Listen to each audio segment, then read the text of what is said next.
So your point is that they're showing the nasal cavity going from the front to... They expect anything to evolve linearly. Well, that's the impression that these images give, though. They sort, yeah, more or less. But there's sort of a...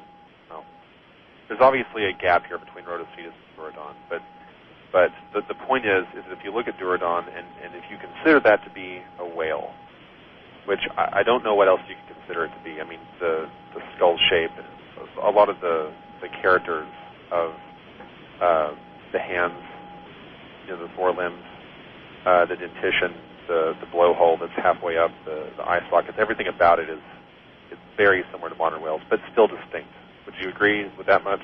Well, I'd have to see a little more of the anatomy than just this, a sketch of the bones. I mean, what did they actually find? I've learned enough to be skeptical of any claims of an evolutionist. Oh, I don't think this is really a reconstruction. I think they pretty much have the full thing. Well, they're completely free of, soft tissue physiology and stuff like that. For instance, if you just show the nasal, opening moving up and down a skull or something, which isn't, real impressive, you still got the whole respiratory system, which is, just mind-blowing. How are you going to disconnect this or kind of start partially reconnecting it somewhere else and kind of cut it off halfway? I mean, it's just mind-blowing. Yeah, how can you do that? It's definitely a mystery. I don't know if we'll ever be able to know that, but that's not really the point. The point is like, does this count? Well, no. Evidence that it happened. Would you agree we could line up skeletons of squirrels and cats and small animals about that same size and really make a convincing case that one evolved into the other? Absolutely not. That's much more convincing than what you're giving me here. No, I don't think so. And I know too much now about paleontology to fall for that trick, because if you look at...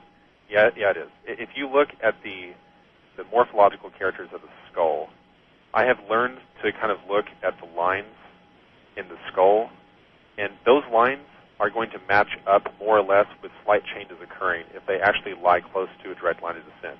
If you take a cat and a squirrel and a dog, it's not going to be like that at all. You might find superficial similarities, but they're not the same sort of similarities that paleontologists are looking at.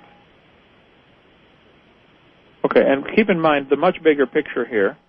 No fossils count as evidence for evolution. I think that is ludicrous, Ken. I think it's ludicrous to say they would. How could you prove they had any children that lived? You don't need to. And whenever Martin and I called in on our second, dual call, I remember I played back how you said that if evolution had happened, you would expect to find fossil evidence. In fact, you'd want to see it. So I don't know what your problem is with fossil evidence. Okay, just real quick for all of our listeners out there, there's an alternative article, actually two of them, on trueorigin.org. One of them is by Haran Yahuwah, which is not a young Earth creationist. He's actually a Muslim guy. And the other one is by Ashby Camp, who actually does a lot of the articles on trueorigin.org. Is the Muslim guy an old Earth creationist? Haran Yahuwah. Why would it matter?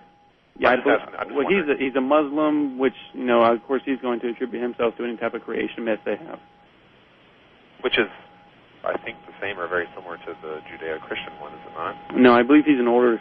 I don't know. Yeah, older, intelligent design guy, I guess. But see, to me, you look at the evidence. Now, it doesn't matter where it's coming from. Here, I see this evidence. You sent me 4 pictures. Yeah. The top one, very fragmentary. Pakicetus, when they first found it, all they found was a small piece of skull, a small piece of jaw, and a few teeth. Yeah, and the ear bone, which was really the inner ear, which is very important. So, are you saying from the ear bone, it can be determined that the animal lived in the water, an aquatic ear? It was not determined that it lived in the water, but it tied it closely to the rest of the cetaceans because only whales have that character. That's actually something I brought up when I went to the Freethinkers' little discussion. I was talking to, Jay Gould, who was one of the professors, not Stephen Jay Gould, but his name was Jay Gould, and Laura Ferguson, 2 biology professors out there, and they brought up the whale evolution, and I actually just finished reading a book about it, and I brought up whenever Pakicetus was found in '83 by Gingrich, there was no postcranial, skeletal structures found, just a few fragments of the skull and the inner ear bone. That's right. And they said, well, the inner ear bone is so incredibly, close to modern-day whales that it just showed a distinct link there. Yep. And it just blew my mind. Why would they expect the inner ear bone of a very farly past, removed ancestor to be anything like modern-day whale inner ears? Did the inner ear bone not evolve any throughout these millions of years while the head completely reshaped itself? And the whole body reshaped itself, and the reproductive system reshaped itself. I mean, and plus, if you, for instance, I look at the Haran Yahuwah article on trueorigin.org, it shows some of the preliminary, artist renderings of these first, skeletal findings. They completely fabricated a lot of this stuff and made it to look like this aquatic creature with webbed fingers and all this type of stuff, when actually all they had was a wolf-looking like skull. Right, exactly. They did. But let me ask or pose that question to you. Hold on a second. Let me respond to that. They did sort of invent a picture of what they thought that it looked like based on very scant evidence, but that's even if you think that's a dumb thing to do, it doesn't really negate what they have in terms of the bones. No, if they want to do that, it's fine. But the first question I have is, why would you expect the inner ear of Pachycetus to look anything like the inner ear of modern-day whales when, according to evolution, the entire skull itself completely reshaped itself? Well, come on, look at it. It didn't completely reshape itself. Look at the picture. That's their whole... let me see here. Let me pull up your picture again. If you look at baleen whales, it certainly did, but it didn't completely reshape from Pachycetus to Orca. I mean, it's not... Okay, how big would this Pachycetus be, nose to tail? Oh, I think these things were about the size of, like wolves or something like that, yeah, about the rim. So, 5-6 feet long? Something on that order, yeah. And Orca is how long? And Orca specifically bigger, but the size range of modern cetaceans is so great. You could definitely find one within a few inches of the length of Pachycetus. That's really irrelevant. I mean, but wait, I agree. You can. I mean, I've seen white whales, and I've seen all kinds of whales when I was up in Alaska, and I'm going there again in 2 weeks. But yeah, and there are dolphins smaller than you and I are. So sure.